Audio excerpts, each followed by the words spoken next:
Members, the Minnesota House of Representatives Committee on Public Safety and Criminal Justice Reform will come to order. The clerk will take the roll. Mariani. Present. Mariani present. Frazier.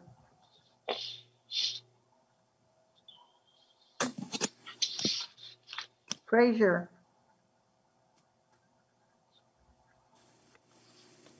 Johnson. Present. Johnson present. Adelson. Present. Adelson present. Feist. Present. Feist present. Hollins. Present. Hollins present. Hewitt. Present. Hewitt present. Cleburne. Present. Cleburne present. Long. Present. Long present. Lucero. Busy morning in IT security so far. Lucero present. Moller. Mueller present. Sorry. Mueller present. Novotny. Mariani present. Novotny present. O'Neill. Present and ready to participate today. O'Neill present. Pinto. Present. Pinto present. Poston. Present. Poston present. Raleigh. Raleigh present and motivated. Raleigh present. Vang. Present. Vang present. Zhang Jie. John Klaus is present, if it's me. Long J present. Zhang Jie present. Frazier. Present. Frazier present. We have a quorum. Thank you, Ursula. I'm sorry, I should have been paying close attention. Did you call Grossel, Representative Grossel's name? Representative Grossel is excused. Okay, all right. I just want to make sure that we didn't skip over. All right, very well. Members, there is a quorum. I do want to thank Ursula for pitching in today to help. We have excellent staff at the Minnesota House that works very collaboratively and supportive of one another.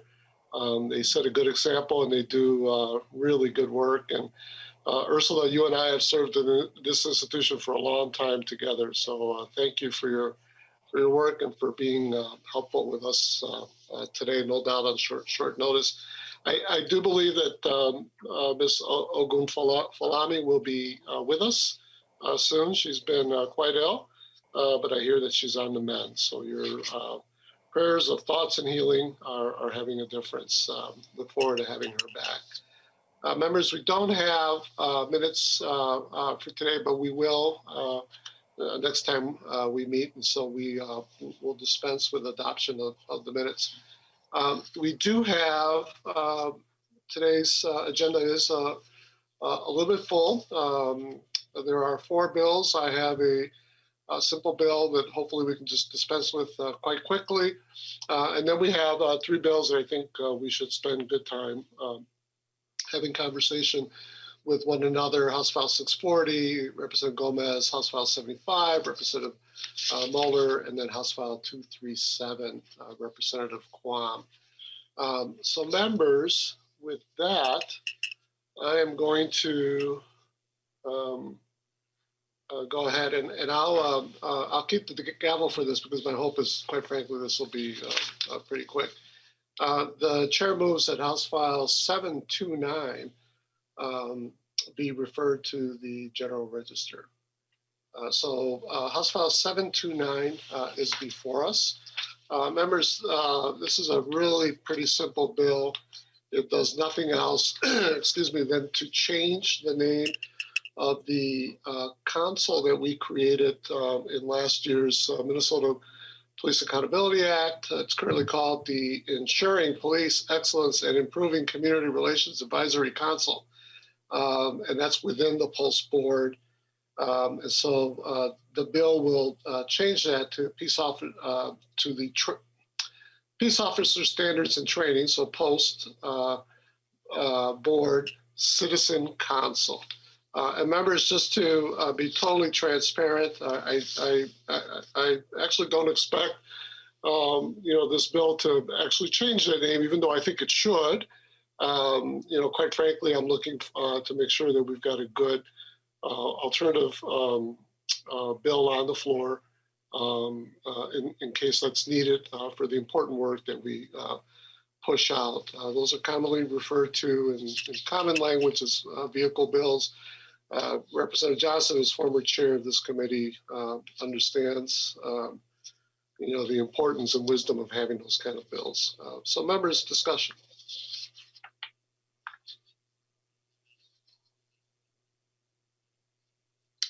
Very well. Seeing no discussion, the chair renews his motion that House File Chair Mariani, my hand is up.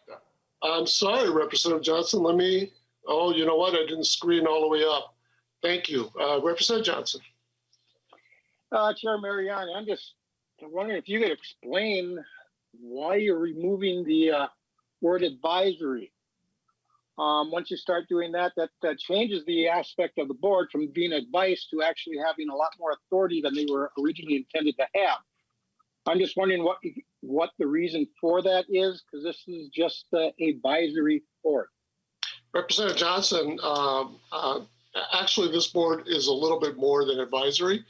The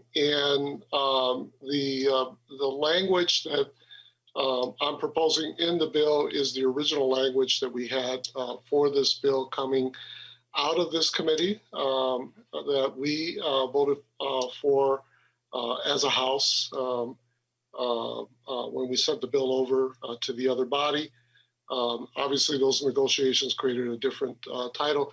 As you'll recall, this council has the authority to place agendas before the Post Board with the board required to act on their recommendations, not to accept them, not to accept them unedited.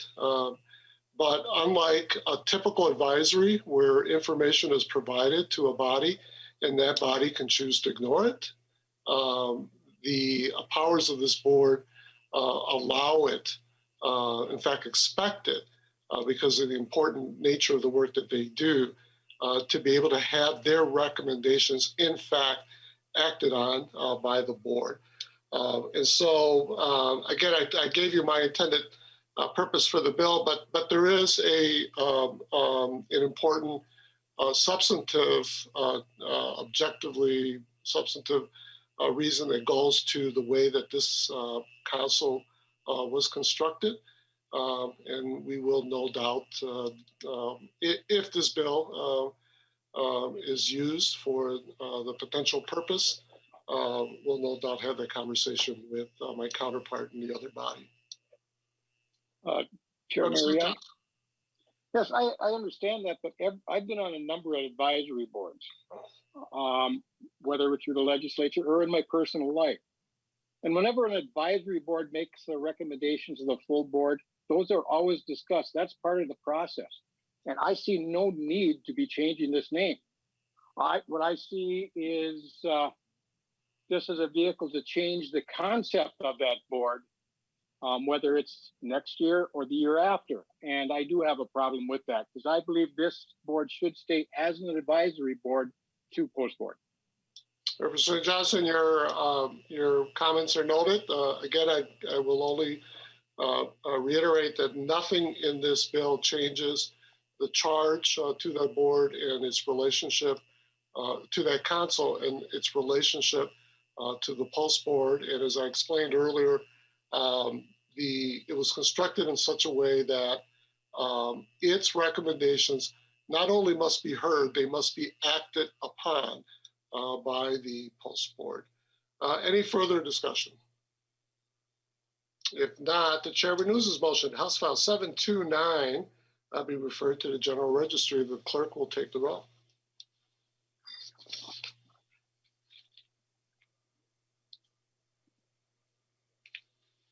The clerk might be muted. Yep, sorry.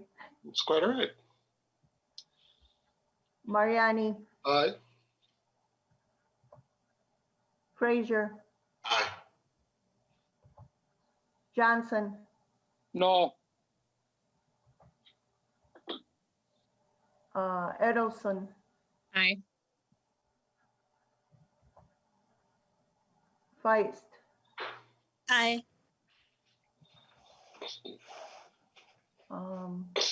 Grossell excused, Collins, Aye. Hewitt, Aye. Cleaborn, Aye. Yes. Long, Aye. Lucero,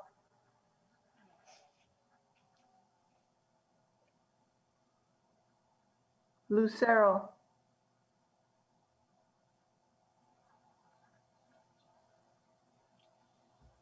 Mueller, Mueller votes no. Novotny, No. O'Neill, No. Pinto, Aye.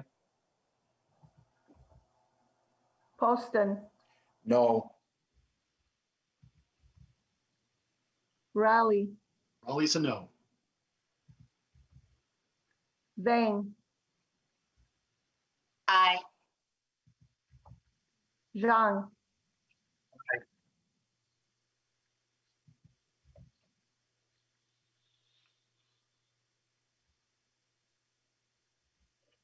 Lucero's a no.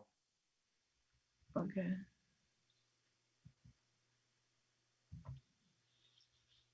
There is 11 ayes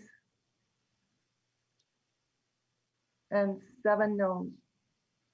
Very well, members. House File 729 on a vote of 11 ayes and 7 noes is referred to the committee, or rather to the general registry. Members, the next bill up is House File 640, Representative Gomez. And the chair will move House File 640. And then let me check. The motion is to refer House File 640 to the Committee on Judiciary. So that is the chair's motion. Representative Gomez. Thank you, Chair Mariani, and good morning to the Good morning. committee. I appreciate the chance to present this bill to you. So House File 640 establishes civilian oversight councils of law enforcement in the state. This summer, our state and my district in particular was the site of the killing of George Floyd by Minneapolis police officers. And it turned into the epicenter of a global reckoning and an uprising of people demanding justice and fairness in their interactions with law enforcement. This committee, in its previous incarnation, undertook the huge and time-consuming effort of putting together a police reform package that I believe the chair went over during your first meeting. What's in front of you today for consideration is one of the components of that package that we discussed this summer that didn't make it over the line, but remains vitally important to our efforts to make real progress in improving accountability and relationships between police and the communities that they serve. This bill would establish civilian review authorities in all departments that have more than 50 sworn officers. So out of the 300 plus law enforcement departments in the state of Minnesota, this would impact about 40 of them. Other than that, if a city or a municipality had a lower number of sworn officers and wanted to establish one of these councils, they could do that. Under current law, civilian review authorities are barred from conducting independent investigations or issuing their own findings of fact, which means that was a change that happened in 2012. So that kind of really constrained civilian review authority in our state so that they rely very heavily on the participation of and information provided by law enforcement agencies themselves. So what our community sees when they look at the oversight apparatus that exists, and this is in my city, like this is the experience that I have, right? And so I represent Minneapolis. I understand that it's not going to be the same everywhere, but the current oversight apparatus in my city looks to the public like a body that takes action, that takes disciplinary action, and that sustains complaints at an incredibly low rate. Only about 2.7% of complaints filed between 2013 and 2019 were sustained, even while our residents pay, in some cases, up to tens of millions of dollars in settlements related to police misconduct. They see that over the last decade, it's taken MPD an average of 1.5 years to process any misconduct complaint, and that citizens and journalists have trouble accessing data that is public under Chapter 13, the Minnesota Government Data Practices Act. In some, we rely heavily on police departments to regulate themselves based on information that is generated not by an investigation by an impartial outside body, but by the department itself. In 1998, Human Rights Watch published a report on police brutality in Minneapolis and many other cities and had this conclusion, which I think is like really kind of encapsulates a lot of the issues that we deal with here. It says, officers who repeatedly commit human rights violations tend to be a small minority who taint entire police departments but are protected routinely by the silence of their fellow officers and by flawed systems of reporting, oversight, and accountability. Although the officers who repeatedly engage in misconduct or human rights abuses are very, very few in number, their impact is just so significant, it's hard to overstate. You know, I grew up in South Minneapolis. I grew up in the district that I represent. And when I was like in maybe middle school, so that was like the early 90s, 2 Minneapolis police officers handcuffed 2 Native American men who were intoxicated. They put these 2 men in the trunk of their squad car, closed the trunk on them, and gave them a rough ride around town. It's been almost 25 years since this happened, like a whole lifetime. And people in the community still talk about it, especially people in the Native community, especially people in the geography where it took place, which is close to where I live. I bring up this incident because, you know, as a young person coming up, it was formative for me and for my peers and for other people in the community in the way that we viewed law enforcement, what their function was in our community, and what type of treatment we could expect to receive from them if we interacted with them. It spread fear and mistrust.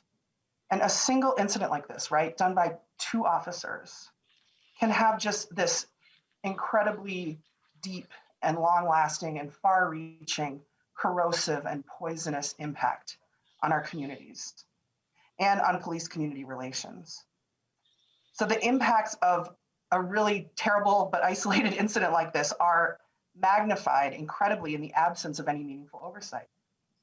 Because what our community saw was that the public coffers paid out money for this. It was something that we could all agree was just like super egregious. I don't think anybody would say this was the kind of conduct that anyone expects from law enforcement or from any agent of any government toward residents. But there was no accountability. The officers remained on the force. They still were in the community where this had taken place. If residents don't feel safe interacting with law enforcement because of the actions of this very small number of officers who've not been held accountable, we can't expect them to cooperate with investigations. People won't call 911 when they've been the victim of a crime. They won't cooperate with when information is needed. This makes all of us less safe. I mean, we ask a great deal of officers and we give them great power. And I know it from Spider-Man, but with great power comes great responsibility. I'm sure that it has another source in the culture, but that's how I came to know that phrase. So, you know, unfortunately, we're in this situation. We have to deal with where we are, which is trust has been broken between large swaths of our community and law enforcement. There is no way that law enforcement can do the job that we ask them to do and that they want to do and that they show up every day to do to keep the communities that they serve safe if we do not have basic and transparent systems of civilian accountability in place. And just in closing, I want to say, civilian review is not a punishment. I think we had some conversations this summer from some of the representatives. I believe maybe Representative O'Neill talked about, her county sheriff's office, and that they have more than 50 sworn officers, so they would fall into kind of being included in this. And she was like, well, I mean, there's actually, like, they do a really good job. They have really great relationships with the community, and so didn't feel like this was necessary. But I guess I would just ask us to kind of like reorient ourselves to this effort. It doesn't need to be considered punitive. Instead, it's an acknowledgement that broadly, we're not where we all want to be with respect to relationships between our communities and law enforcement. And that if we don't put new strategies in place that actually make citizens feel confident that when they interact with a police officer and something goes wrong, there will be accountability, we're not going to be able to get to the place that we want. Absent an impartial and empowered civilian oversight entity, we're not going to have the public safety system that we all want in the state of Minnesota. So with that, Mr. Chair, I would be happy to take any questions. I have a testifier first. I'm sorry. Thank you, Representative Gomez, and thank you for quoting Stan Lee in my committee. My day is now complete, I must say. Representative Gomez, I think before your testifiers, there is an A2 amendment, and I think that might be an author's amendment. And so I'm just inquiring whether you want the chair to move that or not. Yes, please, Mr. Chair. I'd be happy to address it briefly if you'd like. But very well, thank you. The chair then moves the A2 amendment to House File 640. A2 amendment is before us, Representative Gomez. Yeah, so this was actually just getting, the language that I introduced didn't reflect the final engrossment of the bill that we've been working on over the summer. And so I made some modifications to that initial language based on conversations that I had. So this does initially it didn't have the 50 officer threshold. I added that. I think the part about the guidance for best practices for oversight council members was something that Representative Johnson suggested. And then, it gets rid of an article that wasn't supposed to be in there. But if anybody has any specific questions about the author's amendment, I'm happy to answer them. Very well. So, Representative Gomez, it sounds like the bill, I should have done this at the beginning. It sounds like it basically puts the bill in the form that the author wishes to have us before us. Is that correct? That's right, Mr. Chair. Very well. Members, unless there's objection, we can dispense with a roll call on that. And just do a voice vote to get the bill in the shape of the author wishes to have before us. I'll call on our minority. Chair Mariani, that would be fine. Johnson for his advice. That would be fine, Chair. Okay, very well. Thank you, Representative Johnson.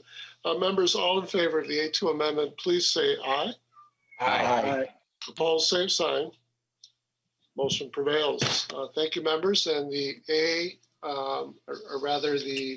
House File 640 is amended, as amended is now before us. Representative Gomez, I think it's probably good for you to, this would be a good time rather for you to move with your witnesses. Please feel free to call forward who that might be. Michelle Gross with Communities United Against Police Brutality is here. Very well. Welcome to the committee, Ms. Gross. Good to see you again. Please state your name for the record and give us your testimony. Thank you. Good morning, Chair Mariani and members. My name is Michelle Gross, and I am one of the founders and currently the president of the organization Communities United Against Police Brutality. We are an all-volunteer organization that just celebrated our 20th anniversary, and we are based in the Twin Cities, but we work throughout the state. Basically, I'm here to talk just a little bit about this bill. Earlier this week, I I tuned in because we were going to hear the bill back earlier in the week, and I listened patiently to the testimony and the discussion of House File 445, which is a bill on funding a multi-jurisdictional response to protests last summer. And what I think was missing from that discussion was why those protests happened in the first place and why this particular bill is essential. Long before Derek Chauvin was in a position to snuff out the life of George Floyd with his knee on George Floyd's neck, he had 17 complaints against him. Others had been harmed by him and nearly lost their lives, but failed to even report his actions for fear of retaliation. There was an article just 2 days ago in the New York Times that outlined the cases of 7 of those people, none of whom had actually filed a complaint against him. Further, some of them even cited the futility of attempting to complain against him. And let me explain why. Back when statute 626.89 subdivision 17 came into being in 2012, the city of Minneapolis used that as the excuse to shut down our civilian review authority and replace it with what's called the Office of Police Conduct Review. When the Civilian Review Authority was operating, it had a discipline rate similar to the national average of for civilian oversight bodies, which is 7 to 8%, according to Samuel Walker, the civilian oversight expert. In the 8 years since the Office of Police Conduct Review began its operations, it has taken in 3,133 complaints and disciplined 12. That's a discipline rate of 0.42%, less than half of 1%. The 3 complaints filed against Derek Chauvin to the Civilian Review Authority were upheld and disciplined. By contrast, none of the other complaints that were filed against Derek Chauvin through the Office of Police Conduct Review were ever disciplined. A robust civilian oversight mechanism is a very important check on the powers of police. Robust civilian oversight ensures accountability, but more importantly, is a key mechanism to reduce liability and future bad conduct. Without robust civilian oversight, there are no such checks. In addition, civilian oversight bodies can provide recommendations for policies. And in fact, our Civilian Review Authority used to do exactly that, provide recommendations on policies that would reduce the number of misconduct incidents of police. So it's an important mechanism, not just for disciplining officers, which should be the last thing down the road, but it's an important mechanism for moving upstream to stop those incidents from happening in the first place. So this is very important to the community. We participated in a national study of civilian oversight mechanisms in the state of Minnesota, documenting virtually every single police department's mechanism and law enforcement department's mechanism for addressing complaints. And what we found is that very few had a means for filing online. Very few had a means, even an outlined process for addressing complaints. Many of them just said, well, you have to talk to the chief, and that sort of thing. This is not an appropriate way to address complaints against police. There's an argument sometimes that police make that say, well, you just can't understand our job. Civilians can't understand our job. What you have to remember, though, is I worked in healthcare for 40 years, and nurses and doctors, their misconduct, or alleged misconduct, came before juries of average, ordinary members of the community, and they were able to make good decisions on whether the healthcare provider engaged in bad conduct. We rely on that for healthcare, which is a complex area also. I think that properly trained civilians have every ability to make good decisions about the conduct of police, the very police systems that we live under. And this is, not small. During the hearing earlier in the week on House File 445, there was a talk about, practices around riot prevention. I submit to you that the best riot prevention is to prevent the bad conduct in the first place. It's not for nothing that people were protesting. I don't support riots. I don't support, violent conduct, but it's not for nothing that people were protesting the death of George Floyd. People saw in living color a man have his life snuffed out in front of him, while there were a group of people begging that officer to take his knee off and watching him as he kept his knee on and grinding it deeper. We can't have officers like Derek Chauvin on our force. Had we had robust civilian oversight, his continued conduct would likely have been addressed in a way that would have prevented him from ever having the opportunity to put his knee on George Floyd's neck. This is absolutely essential to the community. You have to have checks and balances for anyone who has power, especially for any group of people who has power to take away a member of the community's life. We have to have this. So I implore you to please move this bill forward so that it can get a hearing on the floor. Thank you for your time. Thank you for your testimony, Ms. Gross, and hopefully you'll be able to stick around for questions and discussion. I already have 6 members whose hands are up. And members, I will get to you, but I want to make sure we get our testimony in first. Representative Gomez, I don't have anyone else on the list testifying on behalf of the bill. There are 2 other individuals who do want to speak to the bill from our law enforcement communities. But before we move to them, I just want to check with you if you have any other testifiers. Nope, we're good to move on to the other testimony, Mr. Chair. Very well. Thank you, Representative Gomez. So we have 2 testifiers, Chief Eric Werner from the Maple Grove Police Department, and then Sheriff Bill Hutton with the Minnesota Sheriff Association. So let's do that in that order. Chief Werner, welcome to the committee, sir. Please state your name for the record and please provide your testimony. Mr. Chairman, members of the committee, I first want to say thank you for the opportunity to speak this morning. My name is Eric Werner. I'm the current Vice President for the Minnesota Chiefs of Police Association, and I'm also the Chief of Police for the City of Maple Grove. I am speaking today on behalf of the Minnesota Chiefs of Police Association, who represents more than 300 police chiefs across the state and over 150 command staff members. I just want to start by saying that the Chiefs of Police Association does support the development of partnerships between police departments and their communities that they serve. This helps to create more transparency and fosters trusting relationships as police and community work together. In fact, many of our members already have implemented various forms of civilian advisory or oversight boards in their communities. We believe there are many ways to accomplish this work. Therefore, we feel it should be left to each municipality to determine what works best for their community and agency. House File 640 includes several provisions that work well for large municipalities. However, they may not work well in some of our smaller municipalities or vice versa. In particular, we have concerns about granting subpoena powers on discipline cases. We at the Chiefs Association believe that the development of civilian review and oversight boards should be done in partnership with individual community and their police agencies. So, Mr. Chair, for those reasons, the Chiefs of Police Association does not support this bill, but we do want to thank you for the opportunity to testify this morning. Thank you. Thank you, Chief, and congratulations as well on your, I think that's a recent development in your leadership of the Chiefs of Police Association.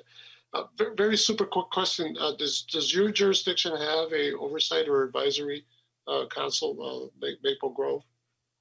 Mr. Chair, members of the committee, the city of Maple Grove has what's called a Citizens Advisory Committee for the entire city. So they do have matters of the police can be brought before that committee. Okay, thank you, sir. And I take it you're able to stick around for any questions as well? Mr. Chair, I can. Thank you, Chief. With that, Sheriff Bill Hutton of the Minnesota Sheriff's Association, welcome to the committee. Please state your name for the record and provide your testimony, please. All right. Good morning, Chair Mariani, committee members. Thank you for the opportunity to be in front of you on House File 640. I am Bill Hutton, Executive Director of the Minnesota Sheriff's Association, representing the 87 elected sheriffs of Minnesota. I am also a 3-term retired sheriff from Washington County, and I have 35 years in public safety. The Minnesota Sheriff's Association does not support House File 640. Do we think it is a good idea for agencies to have Citizens Advisory Committee? Yes, absolutely. As laid out in this bill, no. As we heard, one size does not fit all. We heard that message from Renville County Sheriff Scott Habel last week. He stated, we know our community. Our kids go to school together and we go to church together. Those of you that live or have lived in a community outside of the metro know exactly what he was saying. Citizens advisory committees are happening throughout the state. Hennepin County Sheriff's Office has a very robust committee, and many others do as well. Dakota County Sheriff's Office has a very active advisory committee as well. They meet regularly to review policy, programs, the use of their drone, community engagement. I've talked to the Sheriff Leslie many times about his committee. He says it's a great sounding board. They are helpful and insightful, but it is an elected's responsibility. House File 640 is shifting or taking the authority away from the elected officials and placing it in the hands of as stated by Representative Gomez, the trained committee. But again, it is not that of not an elected body. The Minnesota Sheriff's Association believes this is a local decision. This discussion should be happening at the local level by the local elected officials. The Minnesota Sheriff's Association doesn't support the way it is presented. Thank you, Chair, for your time. Thank you, Sheriff Hutton. Sir, I take it you'll be able to stick around for questions as well? Yes, sir. Thank you. Thank you, Sheriff. Members, I don't have anyone else on the testimony list. Okay, very well. So with that, why don't we open up for questions and discussion?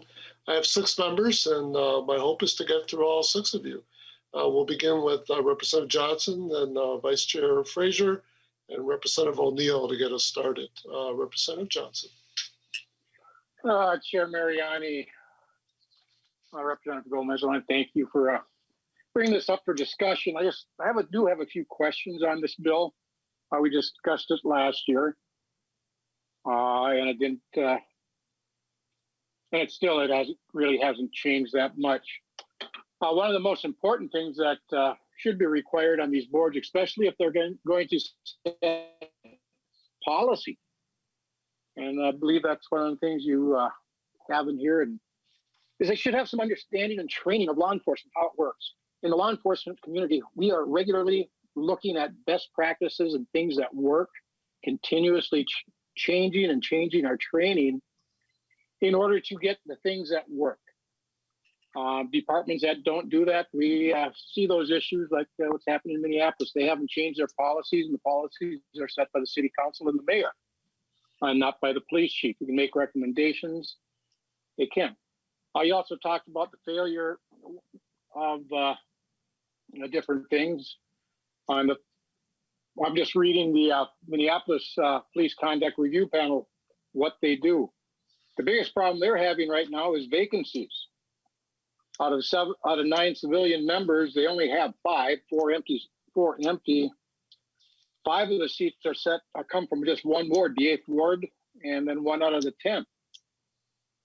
It's interesting that the mayor has picked 3 people from the same ward and not the full representation of the city of Minneapolis for the rest of that board. Also, if you actually do it, look at what the responsibilities are. The police review board takes after the investigation, and the investigations do take time. They look at it. Then 2 members of the board are appointed along with 2 representatives of the department who actually did the investigation or part of it. They review it and make a recommendation to the board, which then goes to the police chief. You mentioned one individual had 18 complaints and only a couple that were disciplinary. It very well could be that those complaints are unfounded. In the law enforcement world, over 99% of complaints filed are unfounded once they're investigated. So it's just a small percentage, and even a small percentage arbitrated or contested. And the other thing is, we have no idea what those actual complaints were. You can look at somebody, an officer's record, they might have 24 complaints, all unfounded, with no disciplinary because there was no true complaint, but in his record, it still shows 24 complaints.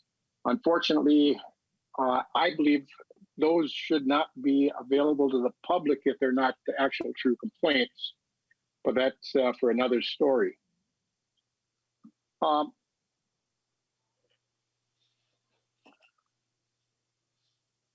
The other issue, one of the testifier, Ms. Gross, stated, talked about the city's paying out for on complaints without even fighting them. Unfortunately, a lot of insurance companies do pay out because it's cheaper to pay out than actually fight. And unfortunately, the officer does not have any say in that. Even if the officer was right in what he did, whether there's a complaint or not, the insurance company pays out, then it's a bad reflection on the officer who might have done nothing actually wrong. Now, getting to these civilian review boards, if they work, they're great. Minneapolis has had one for decades, and it has failed because they can't get anybody to be on it. Out of 9 positions, they have 5 or 4 that are open, and they've been open for a long time. We have to make sure that if they do these boards, and unfortunately your bill doesn't require any training, should be properly trained, as Ms. Gross said, in the police tactics and understanding of law enforcement. So I have a lot of issues with this bill in its current form still. And with that, I can't support this at this time. Thank you, Representative Johnson. You raised a number of issues. I'll turn to the testifiers to respond to some of that, then we'll move on to Representative Frazier. Ms. Gross, it seems to me that you may have some thoughts on some of the issues that Representative Johnson raised, because I think part of that was in reference to information that you've provided. So I'm wondering if, and just to provide a little focus here, and perhaps Representative Gomez or might also comment on this. It does seem to me that there are some important data privacy issues. That's true at our state board as well. That constantly needs to be balanced off here. But I am also struck, and Representative Johnson said it, that sometimes folks have no idea, what the complaint is or what the issue is. But it seems to me that it goes to the crux of the matter. If trust is based on transparency, then perhaps we need to work to have greater transparency so that we know whether something is, valid or a perceptual issue that can be talked about and then worked through. It seems to me that's part of what citizen councils, oversight councils ought to do, but I don't have experience with them directly. So perhaps Ms. Gross, if you can comment quickly, and then I'd invite the other testifiers to comment as well. Yes, Chair Mariani and members, thank you. Representative Johnson is correct that there were some vacancies for a period of time. All of those vacancies have actually been filled since then. The city of Minneapolis has a kind of a strange process where they only fill vacancies twice a year. And so there was some issue. He was referring, though, to the Police Conduct Oversight Commission, which is the body that looks at policies only and does not review complaints. The body, Office of Police Conduct Review, which examines complaints, actually was fully staffed throughout the entirety. And so he's a little bit incorrect in that, with due respect, Representative Johnson. As to the other questions about insurance policies and things like that, I didn't speak to that at all, but I can speak to it. Minneapolis is self-insured, as is St. Paul, Duluth, Rochester. I think those are the main 4 who are self-insured. And thus they make the decisions on whether or not to pay out for various claims. And paying out claims is very different than addressing complaints. Complaints that go to oversight bodies are not lawsuits. They are not subject to payouts of any type. They are simply complaints that people make. And the people who make these complaints don't expect to have a payout because that body isn't capable of doing that. They complain simply because, it's an altruistic belief that by making that complaint, they won't, they will prevent the next person from having the problem. And so it's a purely altruistic on their part. Now, are some complaints false? Yes, but not the 99% that he cited. Normal civilian oversight bodies across the U.S. have a 7 to 8% sustained and discipline rate. And that's, again, a Samuel Walker figure. And I consider that to be a little bit on the low side.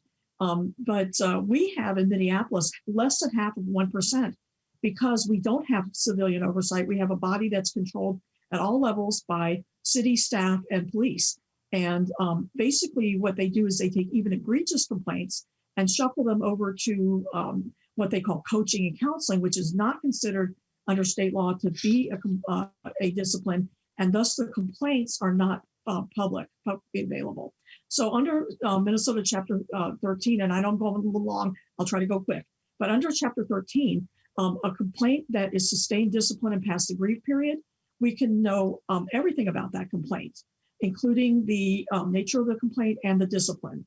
But under that same Chapter 13 and the Demers decision, if a complaint is not sustained, then all we can know about is the existence of the complaint, the name and badge number of the officer, and the name and contact information for the complainant. But we cannot know anything at all about the nature of the complaint or anything that happened in the process of adjudicating that complaint.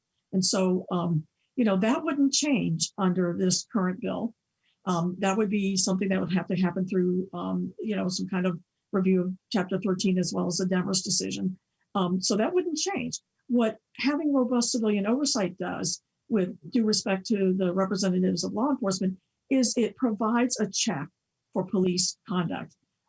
Advisory boards, they're great, but they are what they say, advisory, and they look at policies and things like that, and those are helpful.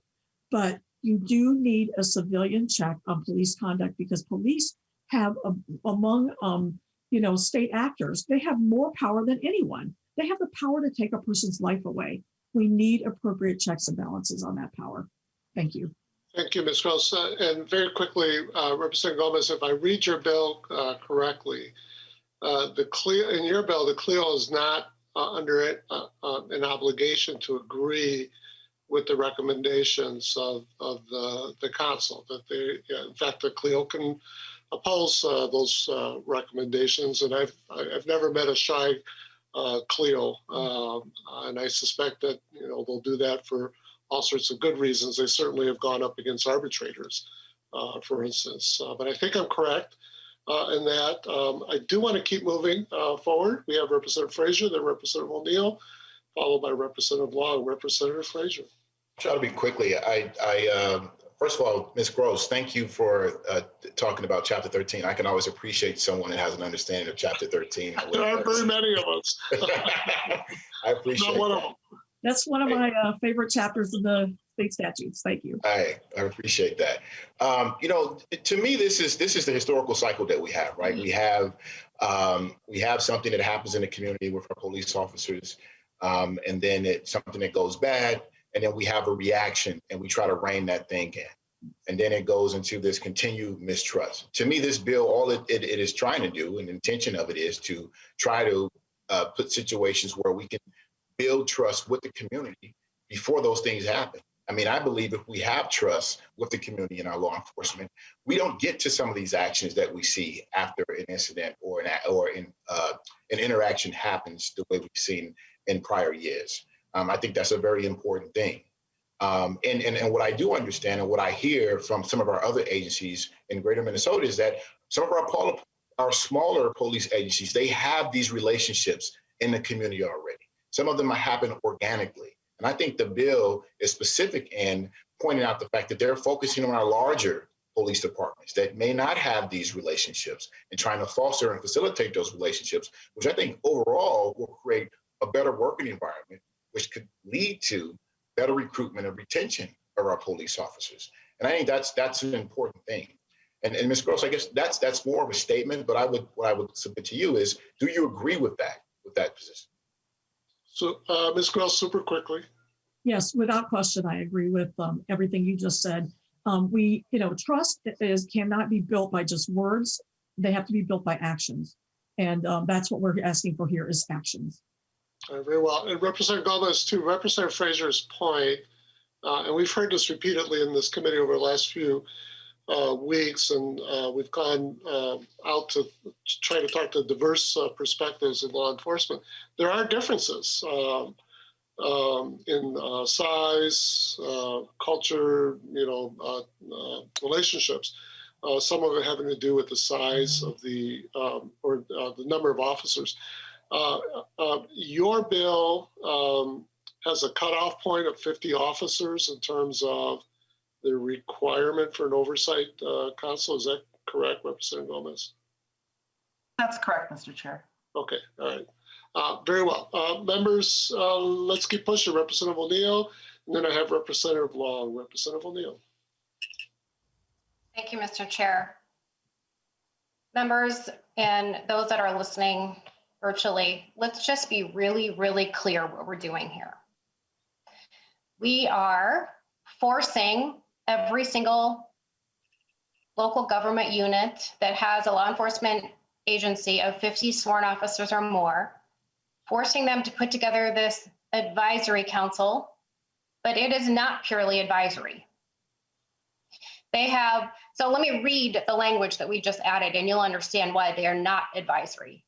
It says, at the conclusion of any criminal investigation or prosecution, if any citizen oversight council may conduct an investigation into the allegations, and it continues to go on to say that they may discipline. So if that local government has given them the authority to discipline an officer, after the investigation by law enforcement, the criminal investigation by the BCA or other law enforcement has already concluded, the prosecution has concluded, if this advisory council is not satisfied with that result, they can issue another investigation. They can have full subpoena power. So this is an unelected citizen board with who knows what kind of professionals that are on the board. There's no requirement for any kind of particular professional to be on the board that actually would have expertise in this sort of area. Full subpoena power. So it's a parallel universe to our criminal justice system. So they do the investigation, they have full subpoena power, and they may have a full disciplinary power over this law enforcement officer, who, by the way, has already gone through a criminal investigation or criminal prosecution. This is not advisory. This is not a robust citizen oversight council. This seems a little bit more like a very heavy-handed citizen group that can inflict discipline upon an officer even after a full investigation and prosecution has already concluded. That's what we're really talking about. That is why this is a one-size-fits-all, 50 officer or more. So yes, that includes Wright County, whereby in Wright County, they have very, very, very few complaints. I don't know the number off the top of my head, but it is very, very few complaints that come in to say that that some officer abused their power. And even less are founded, less than 5 in some 30 years. So this is a one-size-fits-all. Every single agency with 50 sworn officers or more must put together this advisory council that literally have subpoena power, investigatory power, and potentially power to discipline officers after investigations have been done and prosecutions have been concluded. That's what we're really talking about. And I believe that's why 2 of our law enforcement associations have come. So the Sheriff's Association and the Chief of Police Association have come to speak against this because of the overreach of this, the ability for this oversight council to have complete and utter overreach. Again, you could have anybody you want. There is no requirement for number of people on this council. There is no requirement that you have professionals from the community that have any idea what they're doing. So for that reason and so many others, we have opposed this last time it came up, and we are absolutely opposing this again now. And I'm not sure why we're spending time to do something that's so highly controversial, but here we are, members. Thank you. Thank you, Representative O'Neill. I do want to, hold on a second, Ms. Gross. I do want to apologize to the committee because, you know, I try to keep moving things moving along, and I think that sometimes that puts us in a bit of a rush. But I do want to point out, Representative O'Neill, that on line 114 of the A2 amendment, you probably because you were in a rush, you skipped over some pretty important language that actually qualifies your concern, and without minimizing your heartfelt concern, but it's important to make sure that the record reflects. And on line 14.14, it reads, if the governing body grants a council the authority, the council may impose discipline on peace officers employed by the agency. And of course, the governing body is an elected body. So it's really important, members, that we take all the information before us. It still may well not deter anyone from voting for or against anything, but it's really important that I think the author, that we respect the author's, work to be able to craft the legislation that they want us to vote on and not something else. Ms. Gross, you had something very quickly? Yes. Thank you, Chair Mariani. With due respect, Representative O'Neill, the civilian oversight bodies don't look at actions related to law breaking. Basically, if an officer is accused of something that would violate the law, like say, sexual assault or something like that, those are properly handled in the arena of the judicial system. What civilian oversight bodies consider are violations of policies of the department itself. Those are the areas that they look at because they don't have any power to address law breaking. And so there wouldn't be any reason. If an act is sort of marginal, like maybe it's law breaking or whatever, that would always go to the judicial system to address, so the criminal justice system. The civilian oversight bodies only look at policies of the department and whether those policies have been violated. So I wanted to make that clarification. Thank you. Thank you. And members, I called on the other testifiers to comment as well. So I just wanted to take a quick pause to see if any other testifiers wish to respond or comment on this current theme. Mr. Chair, if I could actually read the language of the bill, that is in complete contradiction to what you just said. Representative O'Neill, I read the language of the bill verbatim to the committee, so that's already been done. A different line, Mr. Chair. Well, go ahead, Representative O'Neill. Thank you. Line 1.8, it said, at the conclusion of any criminal investigation or prosecution, if any, a citizen oversight council may conduct an investigation into the allegations. Clearly, that is a criminal investigation. It literally says it in the language, a criminal investigation. They may conduct an investigation into the allegations. It is clearly, those words give them the authority to continue the investigation after an investigation or prosecution has concluded. It is very clear in the language on 1.8, 1.9, and 110. Representative O'Neill, this is not my bill, but I would say to you that the mere fact that someone committed a criminal act does not preclude that that individual also may have violated policy.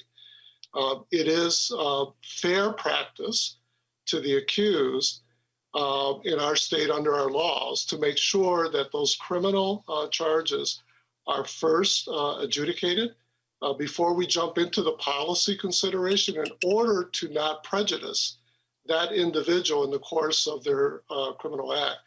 So you and I probably have a different interpretation of that, but that is my total understanding of our practice. I think it's a fair practice in terms of making sure that just because someone's a peace officer doesn't mean that they shouldn't have a fair day in court, free of other issues which do merit, but that those issues not prejudice the high stakes that may be involved in a criminal act. Thank you, Mr. Chairman. I have one other quick comment, Mr. Chair. And online, Representative O'Neill, I'm going to move forward. And if there's time, I will come back. You've had two questions. already, and I made a statement. Just making up for lost time, Mr. Try to get you in, Representative O'Neill. You know, I work hard to do that. Representative Long. Thank you, Mr. Chair. I'll be brief. I know we have a whole other bill to get to as well. Yes, we do. So I just wanted to point out, we've heard a lot on, I think, from testifiers about the need for working closely with civilians. I haven't heard any objections to civilian oversight, and it seems, in fact, that the comments we've heard have been in favor of having civilians involved in oversight. We've also heard, I think, comments about local control, local decision-making, and having elected officials have the ability to make decisions. The current law precludes cities from having effective local control if they would choose to go forward with that. And I think this bill really puts more control in the hands of local governments, more control in the hands of local elected officials to have effective civilian oversight. For those who would like to have civilian oversight that is advisory, the bill allows that, as Chair Mariani pointed out. For those who would like to have civilian oversight that goes into the disciplinary category, the bill allows for that too. So this really is a local control bill. If a jurisdiction wants to keep it advisory, they can.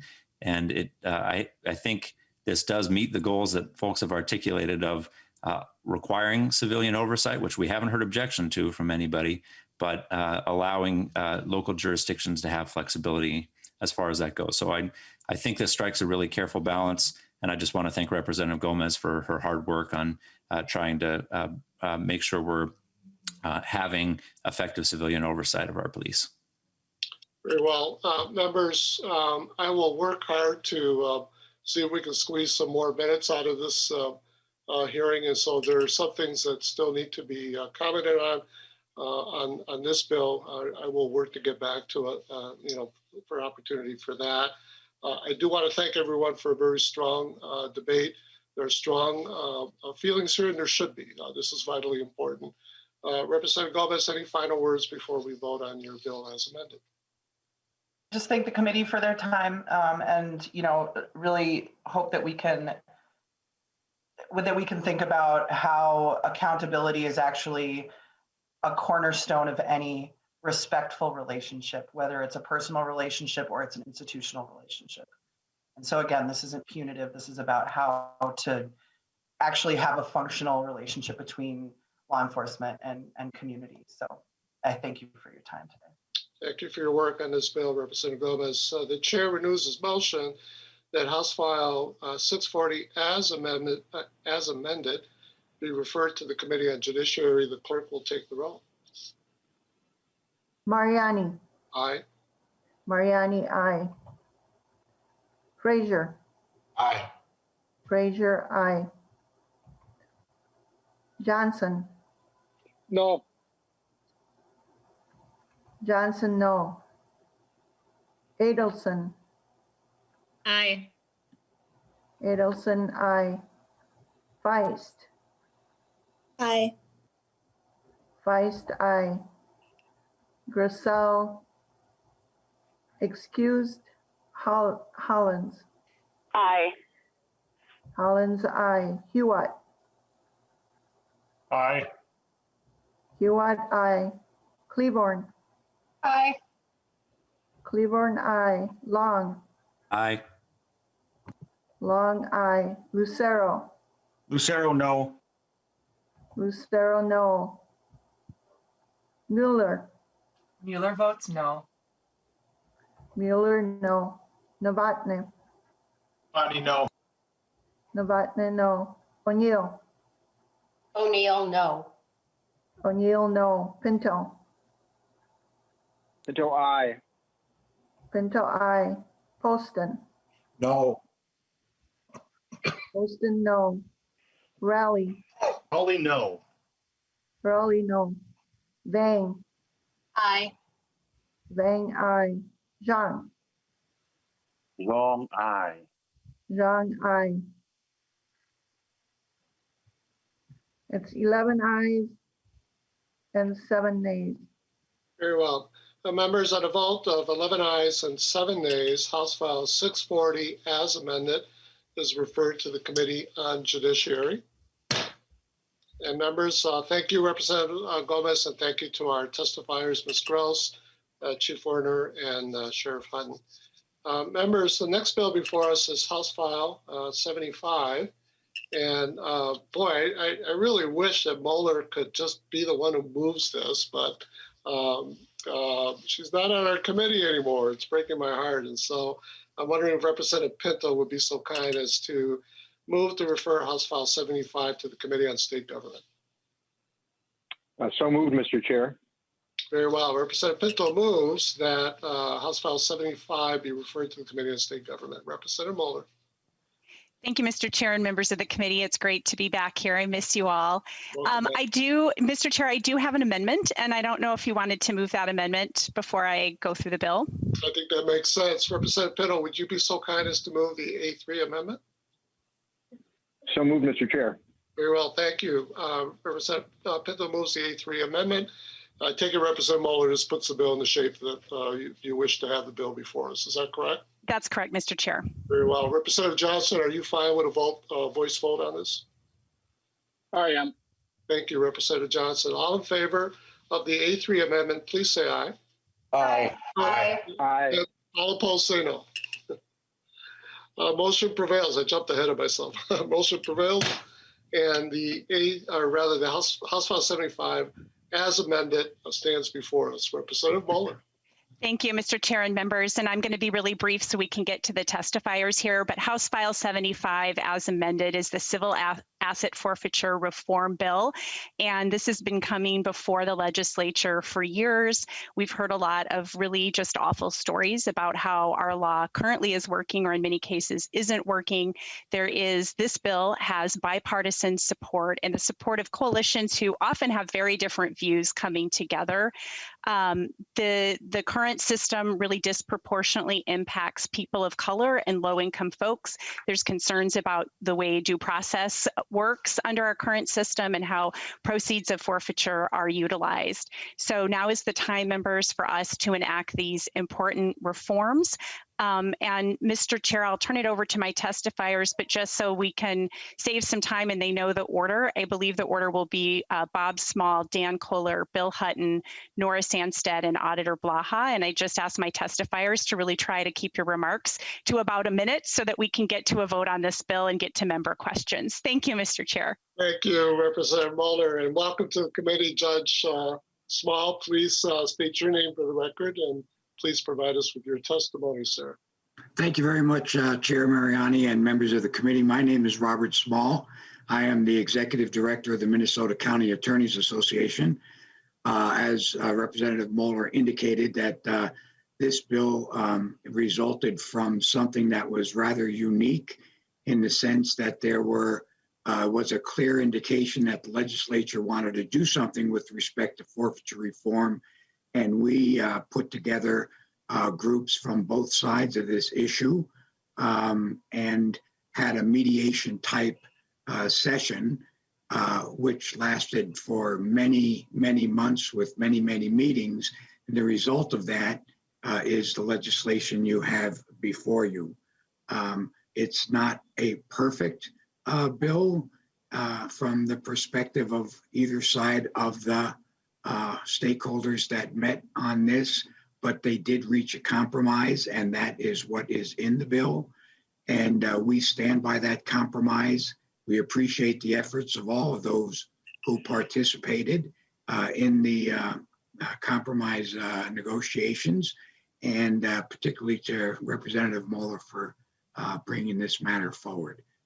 You'll hear details of the bill from an assistant county attorney who specializes in this area.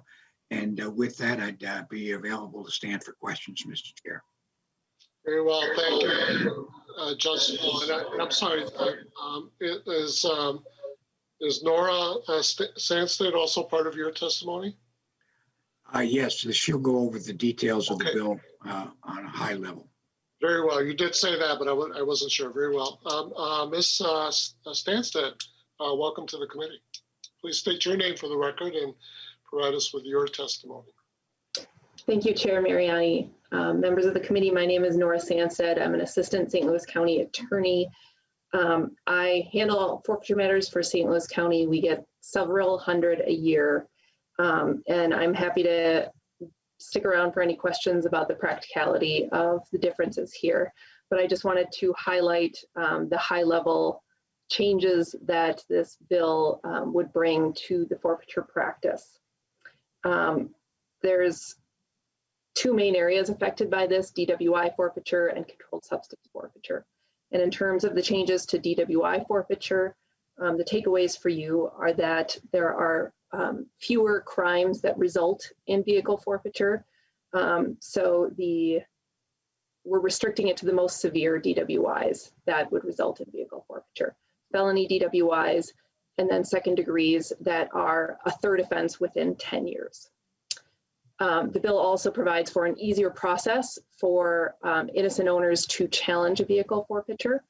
That is inspired by some recent case law and also just a general need for more due process protections for property owners. And the last element of the DWI change is lowering the cost for anyone who's challenging a forfeiture. There's going to be no filing fees involved, limits on storage fees that would be assessed, and no bonds in the interlock provision that was new in 2019.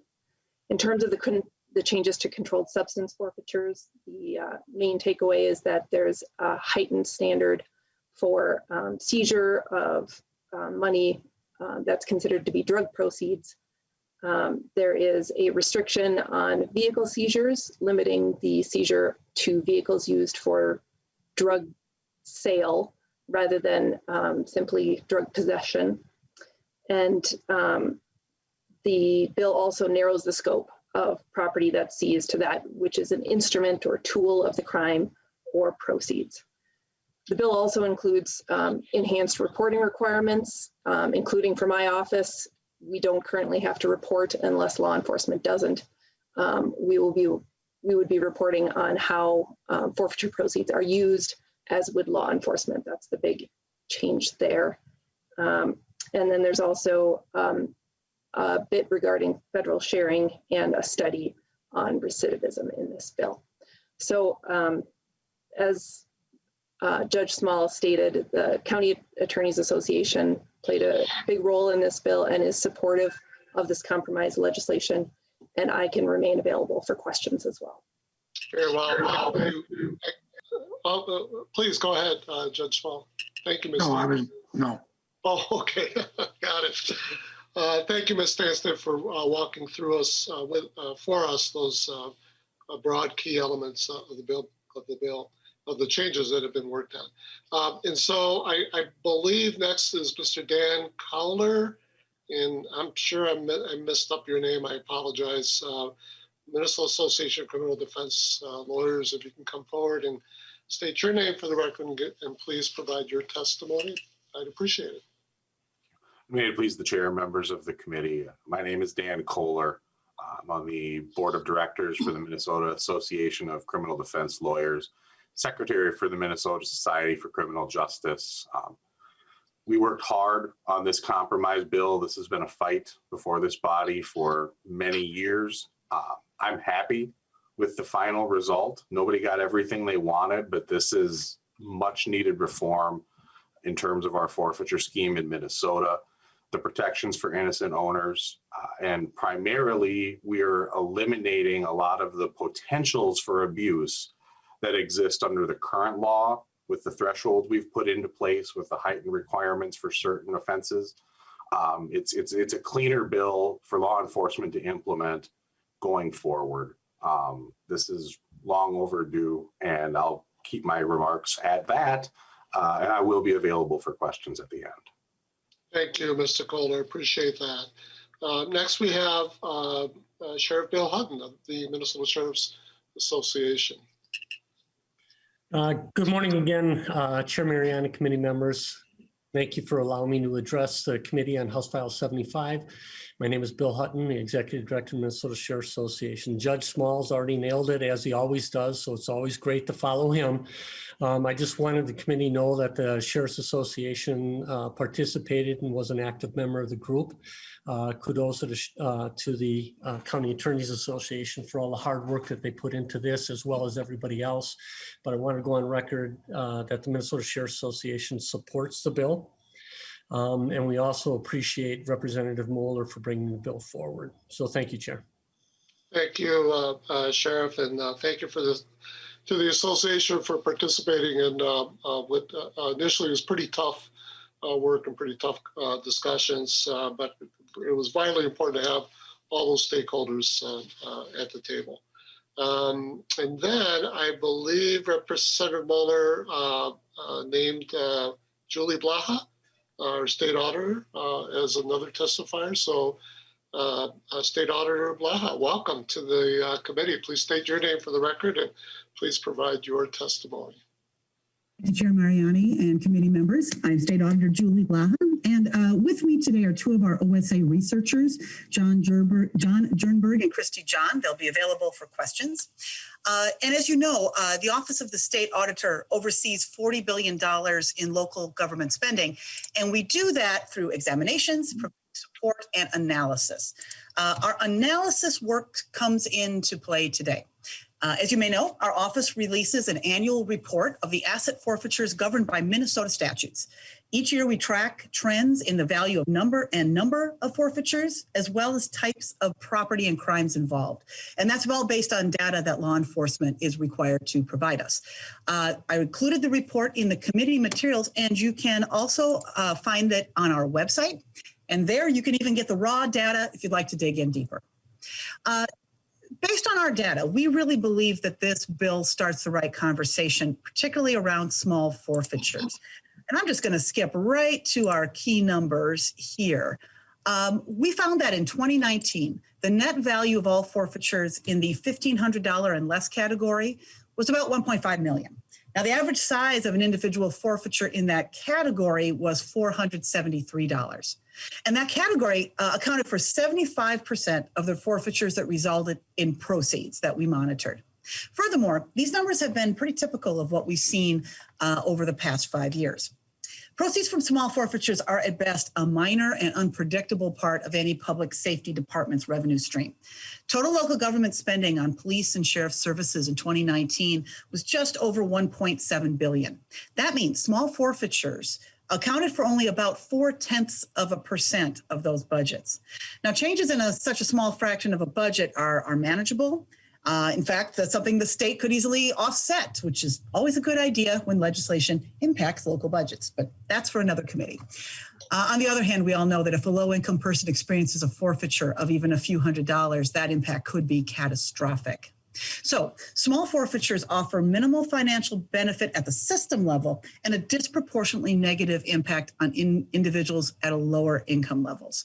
So restricting small forfeitures will have big benefits with little costs. Now, one caveat, of course, the most common criminal activities leading to forfeiture, seizure, and final disposition of property in 2019 were DUI related and controlled substance related. That accounts for 94% of the forfeitures. So we will need to temper our expectations on the overall impact of these specific restrictions. And also on a technical note, we appreciate the consideration given to oversight in the bill. Always works best when we consider it early. And so we're ready to deal with the reporting updates. We also, though we appreciate the idea of audits described on starting on line 24.4, we believe that we can examine or review the procedures referenced here without the specific language in the bill. And so we've been talking to stakeholders and the authors to find a way to possibly eliminate that portion, the audit section. We believe we can still ensure that people have a recourse if there's a concern. But if we take that out, it would cut the cost of this bill by about $160,000 per year. Again, we're happy to conduct the audits that you ask, but removing that section may be more cost effective, and we'll pursue that. Again, we've been talking about that for potentially for future meetings. But again, thank you. This is absolutely the right conversation to have, and we appreciate how you're using data to improve forfeiture in Minnesota. And we'll be available for questions if needed. Thank you, State Auditor Blaha. I do have one other person listed to provide testimony, Mr. Lee McGrath, the Managing Attorney of the Institute for Justice. Welcome to the committee, Mr. McGrath. Please state your name for the record and provide us with your testimony. And before you do that, very quickly, members, we do have 3 members with questions. I'll work to get through those 3. I do want us to get to the Quam bill and to hear from Mr. John and Denise Klaus, Mr. and Ms. John and Denise Klaus, as well as Mr. Brian Peters. So just giving everyone a heads up. But with that, please, Mr. McGrath, come forward. Chairman Mariani, thank you very much, and members of the committee. My name is Lee McGrath. I'm the Legislative Counsel for the Institute for Justice, a public interest law firm that is the nation's leading advocate for forfeiture reform. I wanted to build on State Auditor Blaha's comments to point out that there are some illusory fixes in this legislation that the committee, and I'm happy to work with the author, the committee and the author should address. Auditor Blaha is right to characterize the forfeitures in Minnesota as numerous and small. There are about 8,000 forfeitures that occur a year, about 20 a day. And the average currency forfeiture is only about $600. The average, when you include cars, it goes up to about $1,700. The committee should not view what happens in Minnesota through a lens of large forfeitures and drug mules being pulled over.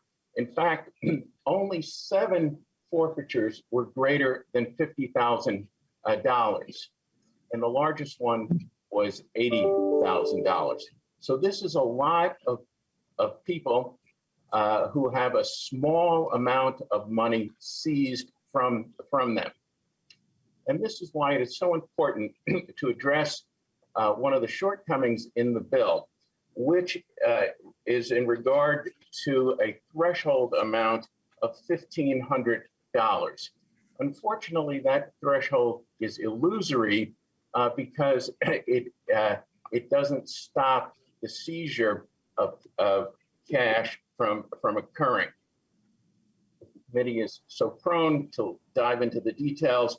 It can be seen on line 15.12, the use of the word or there is probable cause to believe. This is not a threshold at all. This is a recodification of a probable cause standard, a standard that is universal in all seizures. Secondly, Mr. Chairman, the other concern is the back door. The back door of the federal government. There is an attempt, but a illusory one, to close that back door to seizures being sent to the U.S. Attorney, and that's on page 13. On line 13.15, the bill speaks to circumventing state law. Well, that is not how federal law works. Federal law has its own criminal code. Federal law has its own forfeiture code. You wouldn't be circumventing state law if you called up the U.S. Attorney and participated in the equitable sharing program. You would be using a completely different set of laws. It's a completely different jurisdiction. You'd be using the federal jurisdiction. So so here again, this restraint on forfeiture is illusory. Mr. Chairman, if I can just give you a sense of that, in the city of St. Paul, there's approximately $500,000 a year that is seized and forfeited. And more than half of that is done through federal programs. So I submit that, that although well-intentioned to address the real problem that State Auditor Blaha rightly points out, this bill comes up short. I'd be happy to answer both questions about that. Thank you, Mr. McGrath. Thank you for your work on this, being at the table, and for working with Representative Moller. I think you gave us a glimpse of just some of the complexities and difficulties faced by the group. Let's move quickly to our three, and then we're going to go to a vote. Representative Edelson, Representative Long, and then Representative Johnson. Representative Edelson. Thank you, Chair, and I'll keep my comments quick. I just want to thank Representative Moller and all the stakeholders. This bill came before us last year in public safety, and very different version, some great compromises, and I just want to thank all of you. A lot of work went into this bill, you can tell, so thank you so much. Thank you, Representative Edelson. Like most compromises, still leaving a lot of folks a bit uncomfortable, no doubt, but good work. Representative Long, you dropped off, is that correct? No, you're still there. Because I thought you were coming to me next. All right, Representative Long.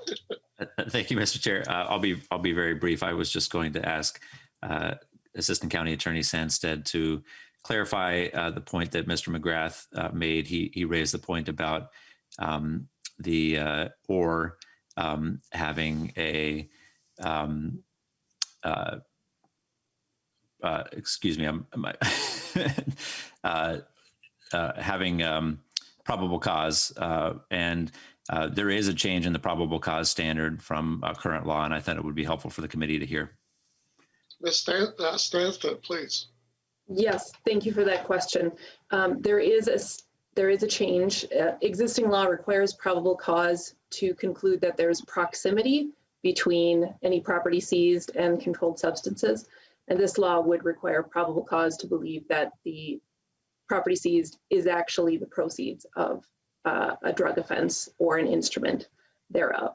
So that's a significant difference from our perspective. Okay, very well. Thank you, Mr. Chair. Representative Johnson.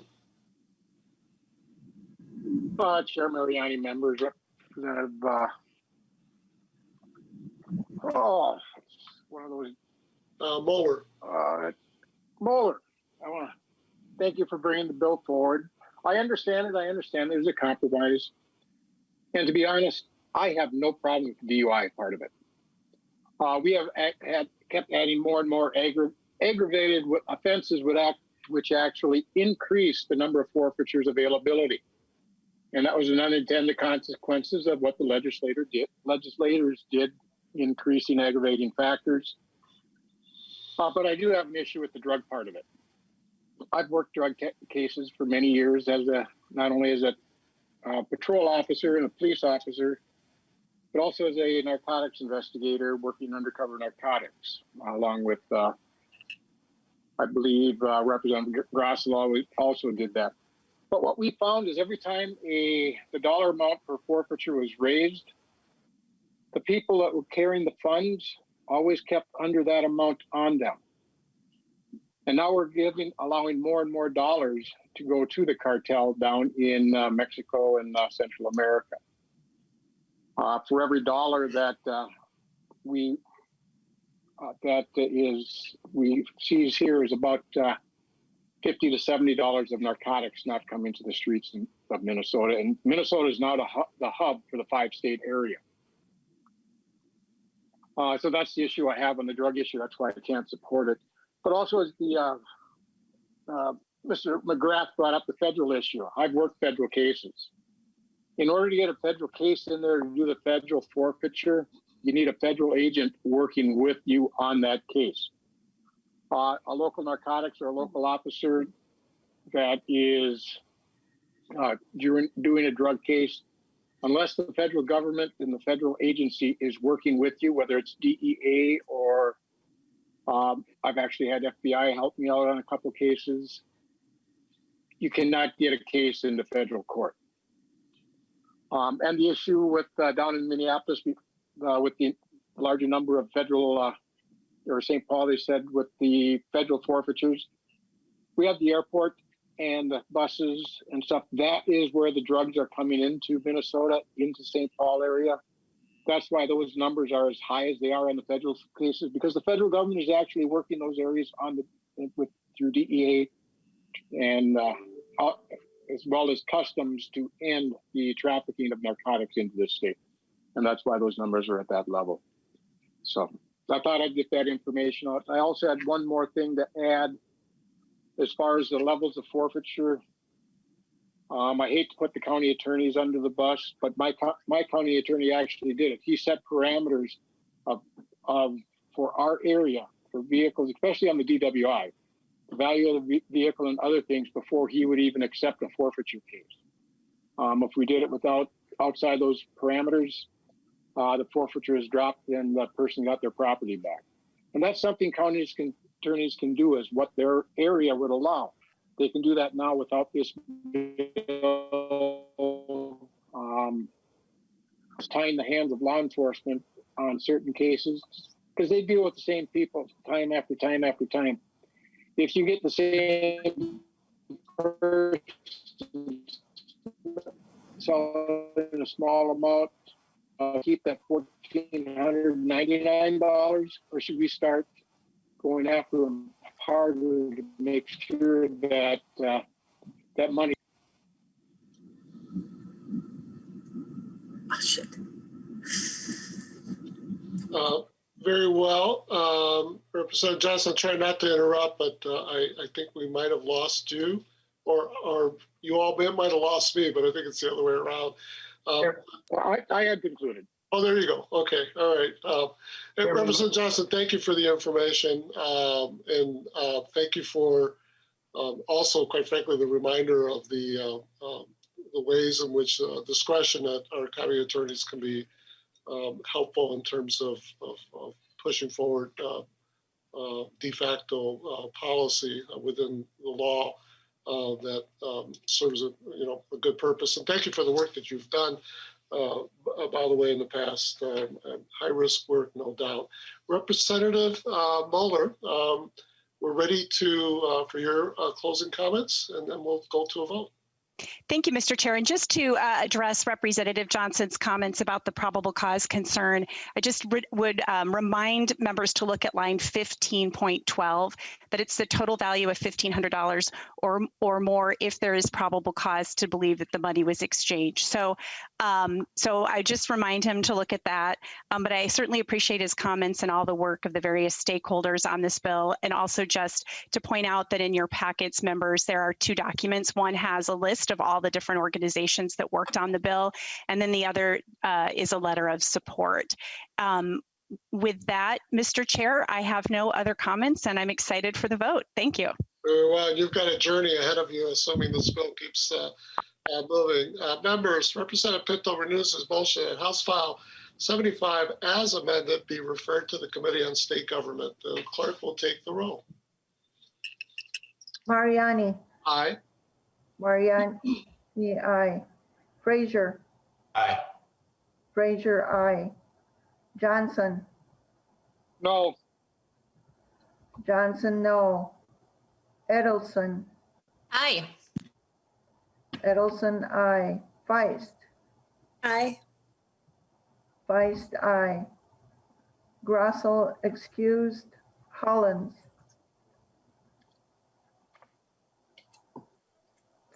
Hollins.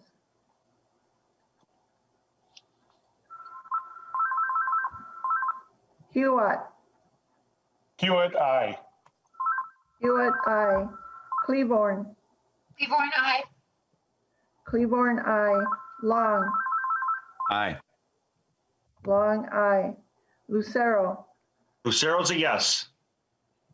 Lucero, aye. Mueller. Mueller votes yes. Mueller, yes. Novotny. Yes. Novotny, yes. O'Neill. O'Neill, aye. O'Neill, aye. Pinto. Aye. Pinto, aye. Poston. Aye. Poston, aye. Raleigh, Raleigh, aye. Raleigh, aye. Vang, Aye. Vang, aye. Zhang, Aye. Zhang, aye. Hollins is here. I vote aye. Okay, I was going to come back to you, but Sorry. great, thanks. Hollins, aye.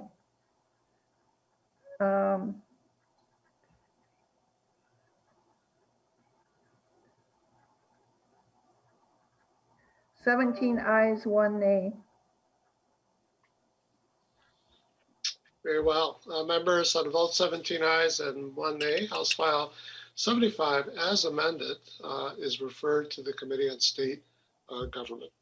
Thank you, Representative Moller. Thank you for all the testifiers, all the people who have worked awfully hard on this issue. Representative Johnson. Chair Mariani, members, and to the public, there's been a lot of things going on being said that about law enforcement, not only in Minneapolis, but across the state. I had, at my request, our committee administrator, Mr. Lundy, posted a letter to the editor from one of the Minneapolis police officers that was involved during the riots in Minneapolis. I ask that everybody take an opportunity to read it. It gives a perspective of what the officers went through and some of the issues that they had to deal with.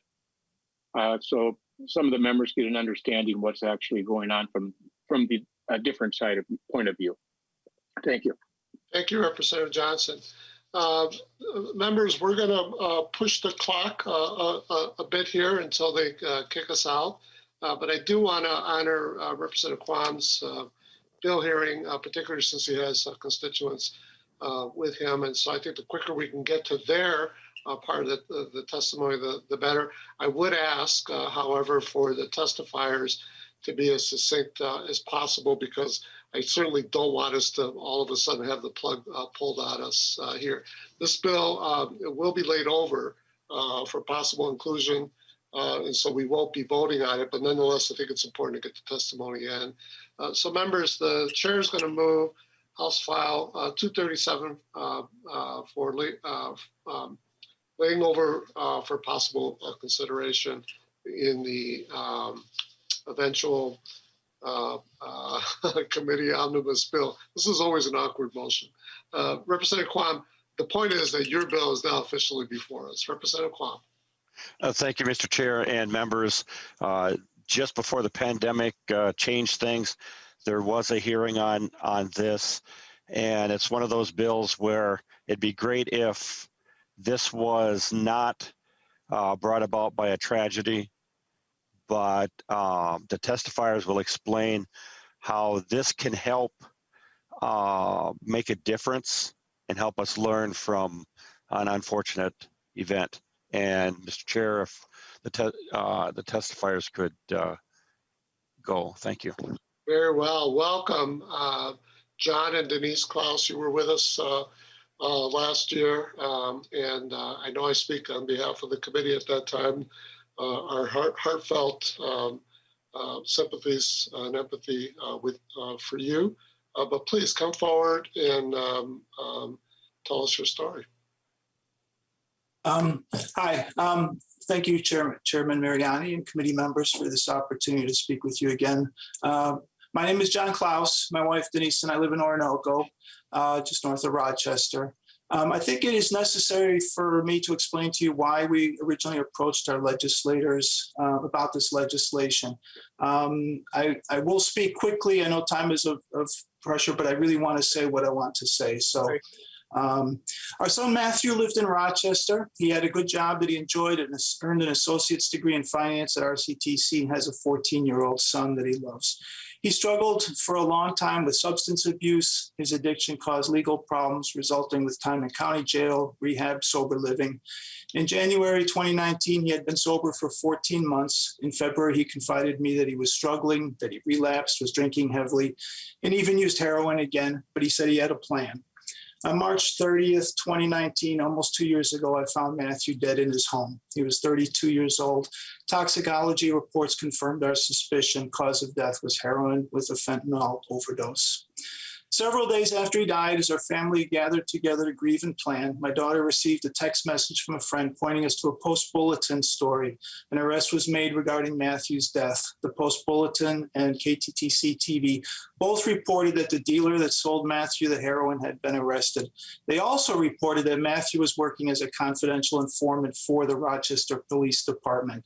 Matt had bought a fatal dose of heroin laced with fentanyl from the same dealer that he was buying from in his role as confidential informant for the RPD. We were stunned. News media was aware of this before we were, a shock on top of the tragedy that we're already dealing with.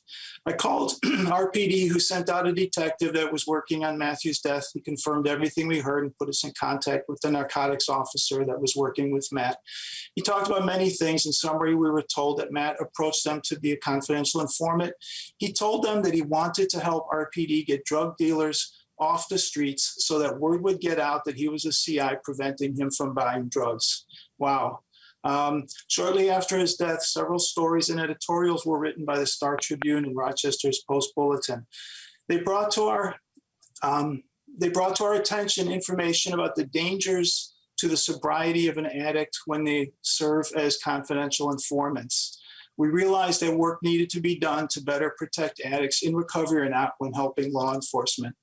Our research highlighted 3 points. 1, the use of confidential informants is critical for law enforcement to do their job in protecting the community against drugs and other crime.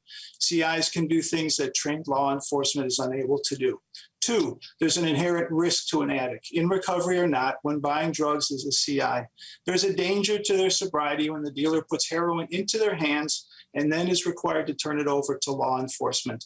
The danger is not always understood by the addict, nor by the law enforcement, nor by anyone else not familiar with chemical dependency problems. 3, there tends to be secrecy by law enforcement in their policies regarding the use of confidential informants. They don't want to be constrained in how they operate, and they state that transparency in their policies would provide operating methods and techniques to bad people, compromising their ability to effectively use CIs.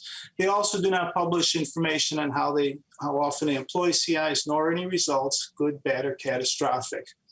We noticed there is no standard policy for law enforcement's use of confidential informants in Minnesota.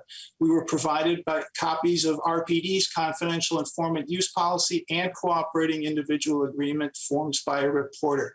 The policy is less than 2 pages long, and the policy states, the purpose of this policy is to establish guidelines for the safe and effective utilization of confidential informants. There is little that actually addresses safety, and those references are very vague as to how.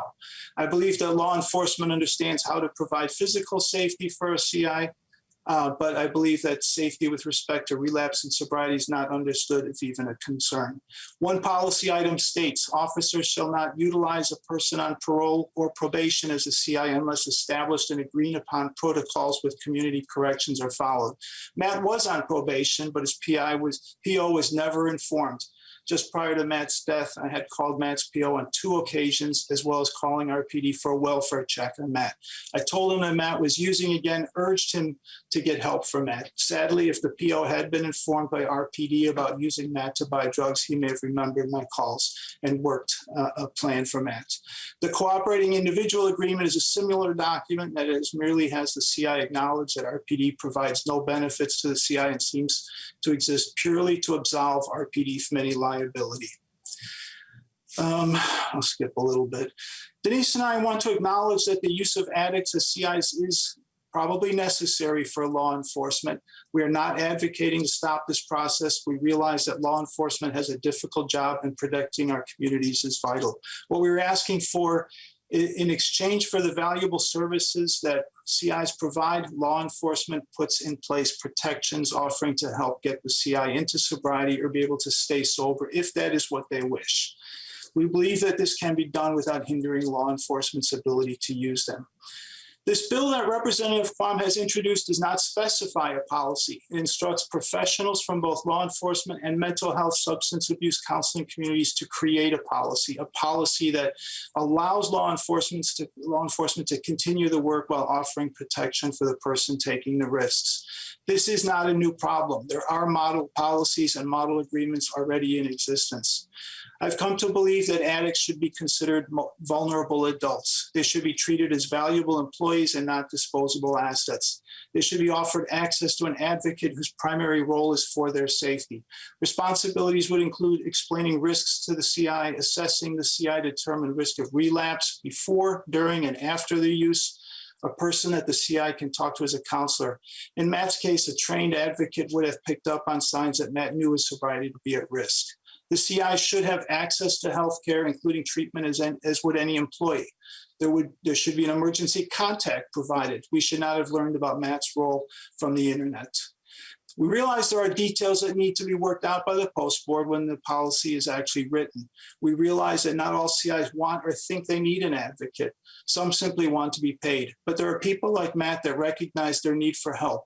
The narcotics officer told me personally that many CIs make their services available not for money, but they think this will help them. We need trained people to recognize those cases in a policy and how to handle them properly. Offering the CI an advocate and making one available seems reasonable.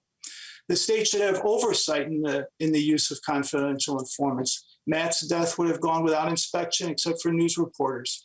Video footage in which Rochester Citizen Oversight Committee questioned RPD about the original Star Tribune article was very disappointing. There were no questions that asked for details about what happened, no request for case notes, only a question about whether their policy was followed. A policy that has no substance except for the requirement to work with Matt's PO, a policy item that was violated. We are not aware of any follow-up investigation by RPD or any other agency, no acknowledgement that a tragedy had happened, nor discussions of what might have been done to avoid this in the future. If this is typical, then oversight is necessary. Also, an important part of the bill is that all law enforcement agencies in Minnesota are expected to adopt the new policy. I was a bit worried about pushback on this item, and I guess I still am. However, after our last testimony before this committee, Brian Peters, Executive Director of Minnesota Police and Peace Officers Association, introduced himself to us. Since then, we've had many conversations. He had arranged for meetings which resulted in minor adjustments being made to the original version of the bill. I'm very confident in his support. In fact, he has frequently encouraged me to keep up our efforts. This is not a police bashing bill. I want to be clear on that. We're not trying to find fault with or blame anyone for Matt's death. Law enforcement has a difficult job to do, but we should learn from tragedies and try to fix problems. If a better policy existed and its use was in practice, I believe it's likely Matt would still be here today. Finally, it was suggested to me I explained some of the difficulties we've had in our efforts getting this bill heard. Our initial contact with Representative Quam and Senator Senjum over 1 year ago made us hopeful, but we went through periods of discouragement. Navigating the complexities of how legislation gets done is complicated. Between the House and Senate, various committees, all requiring access to people that we need to somehow get the attention of. Access to legislators has been difficult. Everyone seems to want a piece of their time. I was told that people often give up and that many people hire attorneys or someone to lobby for them. We don't have any special interest group behind the scenes. We don't have a pile of money to pay for access. Just Denise and I, with friends and family encouraging us to keep working. It has been almost a year since Denise and I last testified here. Unforeseeable events caused us to pause our efforts, but we are still trying. We constantly struggle with how hard to press people. Emails and phone calls not getting returned by legislators and staff are the norm, not the exception. We get despaired when it seems like no one is listening. We are committed to this bill. I'm not a naive person. I realize that in the big picture, this is a bill with small impact. But Matthew's Law is a good bill, it is a fair bill, it is a common sense bill, and it is certainly not a partisan bill.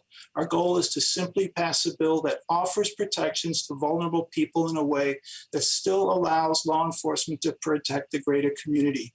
Addiction is a horrible disease. We should help those that want help, especially if they're risking themselves for the benefit of the community. If we can save one person from ending up like Matt, if we can save one person from relapsing, if we can save one family from going through the tragedy that ours has, then our efforts and frustration will have been worth it. The best way for us to honor Matt's memory is to pass this bill and enact a good policy. Thank you again to the committee for this opportunity to speak. I apologize if I've provided more detail than necessary. If I've talked longer than my allocated time, I'd be happy to talk happy to provide more details or discuss this further with anyone that wishes. And I would like to especially publicly thank Representative Quam for his support this past year. Thank you. Thank you, Mr. Klaus. We are humbled by your presence and more importantly, by your work on an important issue. I do note, members, that a couple of states have passed legislation similar to this. I believe Florida is one, and I think North Dakota, one of our neighbor states, recently passed something like this. It is important that we work out some technical issues, and so that's why I want to get us the time to do that. I think Mr. Peters is here. If he is, I'd ask him to come forward. But if you could just be super quick, that'd be really helpful. Mr. Chairman, my wife wanted to speak too real quick, if that's okay. Yes, Mr. Klaus, why don't we see if Mr. Peters is here really quick first? Okay. Yeah. Chair Mariani, yes, I am here. Please, sir. Thank you, Chair. Thank you, committee. I'll be very brief. John really said it well. We met over a year ago at the testimony, and we've been working together, staying in touch this entire year to move this forward. I understand there were some tweaks that we need to make off some suggestions from the BCA, and John and I have talked about it with Denise as well, and we'll continue to tweak it until we get it right. So the MPPOA is in full support in making sure that we can come to an agreement on language and move it forward. Thank you. Very well, thank you. I apologize. I should have asked you to formally announce yourself for the record. So if you could take a second to do that, that'd be helpful. Yeah, Chair, I should have known better on that as well. My name is Brian Peters. I'm the Executive Director of the Minnesota Police and Peace Officers Association. Thank you. Very well, thank you, Mr. Peters. And members, let me make a technical correction here. I am a little rusty. The appropriate motion is to move House File 237 be referred to the Committee on Ways and Means. What I did was move my intention, so we will be laying this over, but I just wanted for the record make sure that the bill is appropriately before us, and that therefore means when we lay it over, assuming that we'll be able to move it forward, we'll have the appropriate setup for it to be able to do that. So the chair amends his motion that to be House File 237 be referred to the Committee on Ways and Means. Representative Quam, we do have Ms. Klaus who wishes to speak. I badly want to do that, but I also know we only have a few seconds left. And so perhaps, Ms. Klaus, I hate to rush a parent who's lost a child. Your son, I was doing the math, is pretty close to, would have been pretty close to my son's age right now, and I just cannot, I can't express enough of deep sympathies to you. But if you could present yourself and share just some very quick words. I know that's hard, but if you would, I would certainly appreciate it.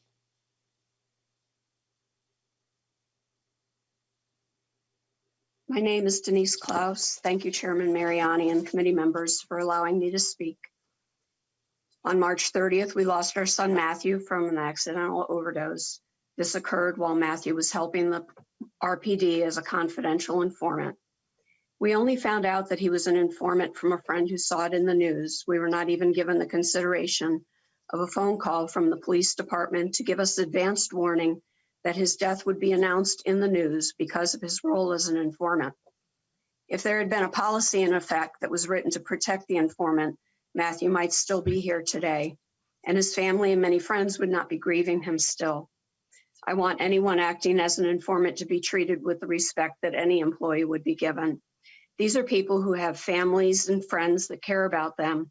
In the case of addicts, they have a disease. They should not have to sign away their rights while they help the police do their job, which is what Matthew had to do. They should not be used and tossed aside. They are providing a valuable service to their community at a risk to themselves. Their well-being, both physical and mental, should be an important consideration in this process. And that is why I think that they should have an advocate. In some cases, the CI is helping in order to get a reduction of charges. Sometimes they want or need the money, and in Matthew's case, he wanted to help get the dealer off the street, help his sobriety. But no matter the reason, the risk is the same for all of them. I'm asking that you look seriously at this bill and help to protect the safety and rights of future informants. Matthew was a son, a father, a brother, and a friend. And a bill like this would have better protected him. And maybe we all wouldn't be still grieving him today. Thank you for allowing me the time to speak to you. And thank you to Representative Quam for taking up this issue and helping us put this bill together. Thank you. Thank you so much, Ms. Klaus, and I'm so sorry for your loss. Thank you for the courage to work on this along with your husband and Representative Quam. Representative Johnson, you're going to get the last word here, I think. I saw your hand up really quickly, but maybe it's still up, and then I'll make my motion to lay this over. Chair Mariani, members, Representative Quam, John and Denise Klaus, I'm sorry for your loss. I understand the concept of this bill. What makes me upset is that the department did not have a policy. In 1995, when I was working drug task force, we had a policy. Our department had a policy. And what's the interesting part is the stuff that it's in this bill is in my current or my former department's policy right now. I think I'm not sure if we have to have a bill to do this. I think it's education for these departments to make sure that they have these things in, and for the officers to be trained in how to use them. In our department, or my former department, a deputy cannot even use a CI without an investigator involved. So I don't know what happened down in Rochester. I do know that we do everything we can to keep the officer and the public and the informants safe, but we have no control over the informants if they go behind our backs. I've actually had one of my informants arrested for violating for drug possession while he was working for me. We cut ties, and that was the end of it. He could no longer be an informant. Those are things that we work on. We do what we can to keep everybody safe, but unfortunately, it doesn't always work out, as we've seen time after time after time. But I do like the concept of this. But I think it's more of education for the departments to make sure that they have the policies in place. I'm not sure if we have to do it statutorily, but with education through the Chiefs of the Police Association and Sheriff's Association, just making recommendations to them, I believe that they would come forward. And there's good policies out there. In fact, Lexi Pool has a fabulous one that's even more strict than I had back in 1995. So thank you. And again, to the Clauses, sorry for your loss. Thank you, Representative Johnson. Representative Quam, I want to encourage you to continue to work on this bill, work with the MPPOA and the BCA, probably for an amendment to just some of the technical issues that we haven't had the time to raise up yet, but we will when the bill comes back up. Thank you so much for bringing us this bill. And thank you, Mr. John Klaus and Ms. Denise Klaus, for being with us today. I speak, I believe, on behalf of the entire committee in sharing our deep love and condolences to you and to your family. Members, with that, the chair lays House File 237 over for possible inclusion in the omnibus bill. And members, until next week, this committee stands adjourned. Have a good weekend.